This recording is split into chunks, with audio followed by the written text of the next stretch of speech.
Bonjour, salam alaikum, je m'appelle Sandrine, j'ai 26 ans, je suis d'origine portugaise et ma famille est chrétienne. Alors non, avant de me convertir, j'avais vraiment aucun a priori sur l'islam. Pour moi c'était une religion comme les autres en fait, ils pratiquaient de la religion, moi j'avais la mienne. Même si c'est vrai que je voyais un petit peu plus, on va dire de pratiques dans leur religion à eux que dans la mienne. Mais sinon non, j'avais vraiment aucun a priori. Alors comment j'ai connu l'islam? Je l'ai connu à travers ma grande sœur. C'est parce que c'est une personne qui lui a posé une question. Pourquoi le Coran, c'est le dernier livre, est devenu sur Terre? Et donc en fait cette question elle est restée dans un coin de la tête. Et, euh, et c'est vrai que donc elle est restée dans un coin de la tête. Et c'est vrai qu'après on a on va dire un petit peu cherché, on va dire, parce que c'est vrai que j'ai grandi dans le christianisme, mais c'est que je me posais beaucoup de questions. Je voyais beaucoup d'incohérences dans la religion chrétienne. Et, euh, et voilà.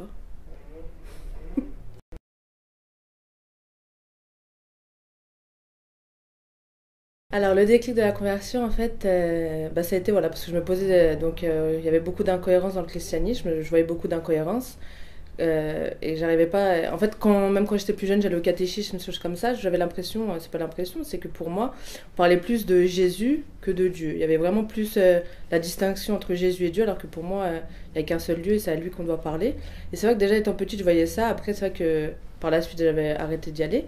Et donc, oui, le déclic, en fait, c'est que en fait, j'ai rencontré deux personnes qui répondaient à mes questions. Donc quand les questions que je me posais dans le christianisme, ces personnes musulmanes à qui j'ai posé ces questions-là m'ont répondu et je voyais une logique, en fait, une certitude dans leurs réponses. Et je pouvais pas tourner les yeux à ça parce que c'est le bien, en fait, que je cherchais au final, au fond de moi et j'ai pu le trouver à travers ces réponses. L'islam m'a apporté beaucoup, beaucoup, beaucoup de choses. Il m'a apporté une grande confiance en moi. Il m'a apporté.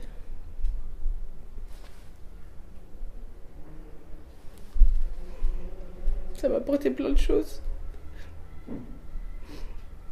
En fait, j'ai pu. J'ai trouvé en fait dans cette religion un, un amour en fait, une confiance en moi déjà que j'avais pas forcément avant. Et dans cette religion, j'ai pu la trouver. J'ai j'ai compris en fait pourquoi j'étais ici, pourquoi j'étais sur Terre. J'ai compris mon but en fait sur la Terre. J'ai compris plein de choses. J'ai compris que déjà concrètement il y avait un Dieu sur Terre et que j'étais là en fait pour avancer et je devais lui plaire au maximum pour qu'il soit fier de moi. Et ça m'a apporté plein de choses, ça m'a apporté une confiance en moi, ça m'a permis de développer, d'avoir un meilleur comportement. Je vais pas dire que j'avais pas avant, mais c'est vrai que ça m'a permis d'avoir un meilleur comportement, d'être plus en fait, d'être plus là pour les gens. Parce que c'est vrai que l'islam c'est s'ouvrir sur les gens, s'ouvrir sur plein de monde. Et pas que sur les gens, mais c'est vrai s'ouvrir sur plein de choses, sur la politique, la religion, en fait sur s'ouvrir sur tout le monde autour de nous et ça m'a permis de toutes ces choses là en fait. Alors, bien sûr, dans la religion musulmane, il y a des personnes qui sont soumises, ça c'est volontaire, mais en fait, c'est ça aussi que j'arrive pas à comprendre, c'est pourquoi. C'est vrai qu'on dit que la femme musulmane voilée est soumise, alors que pourtant la femme chrétienne voilée n'est pas soumise, sauf qu'elle est soumise à son créateur. Donc pourquoi nous, en tant que musulmanes qui portons un voile, on doit être soumises et que les sœurs chrétiennes ne sont pas soumises? On est au même stade en fait, on se soumet en fait à notre créateur et rien d'autre. Et pour ma part, non, je suis vraiment loin d'être soumise. J'ai une vie active, voilà, je m'épanouis dans ma vie, je travaille, je vais dans des associations, je rigole, je vais au restaurant, je fais tout comme tout le monde et ça a vraiment rien changé en fait à ma vie. Voilà, je suis vraiment loin, loin d'être soumise au final.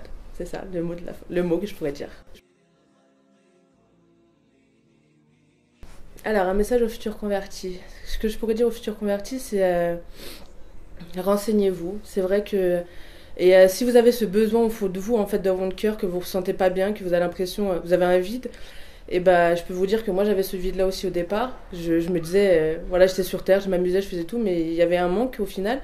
Et une fois que j'ai compris ce manque était dû à quoi, bah, c'est pour ça que je me suis convertie à l'islam, parce que j'ai vu que ce manque, c'était l'islam que j'avais pas en moi. Et donc, bah, renseignez-vous, cherchez, et vous allez voir que vous allez trouver dans l'islam ce que vous avez besoin au final. Pour la fin, il faut arrêter en fait les a priori sur l'islam. On nous montre souvent aux médias, on a tendance à nous montrer un islam sévère, dur, alors qu'au final, c'est pas du tout ça, vraiment. L'islam, c'est l'amour, la solidarité, l'entraide. Donc, faut arrêter ces préjugés et renseignez-vous et cherchez à connaître ce que c'est l'islam avant d'avoir des a priori. Voilà.